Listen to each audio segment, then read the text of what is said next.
Hello guys, কেমন আছো তোমরা? আশা করি ভালো আছো। আমিও ভালো আছি আলহামদুলিল্লাহ।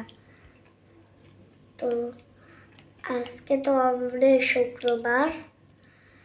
আমি অনেকক্ষণ ঘুমিয়েছি, মাম্মাও অনেকক্ষণ ঘুমিয়েছে। মাম্মার অফিস বন্ধ ছিল, অনেকক্ষণ ঘুমিয়েছে আমরা সবাই। তারপর আমরা ঘুম থেকে উঠে কি কি খাই আসো। এই যে দেখো, আমাদের আজকে ব্রেকফাস্ট। হ্যাঁ এটা ব্রেকফাস্ট।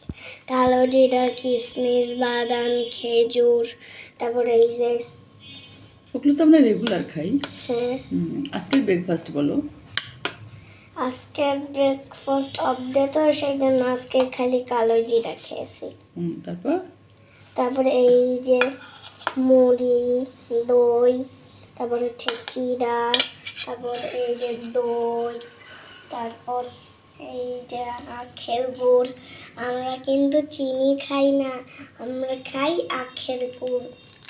তোমরাও খেয়ে খেয়ে চেষ্টা করবা, তাহলে তোমাদের শরীর ভালো থাকবে ইনশাআল্লাহ।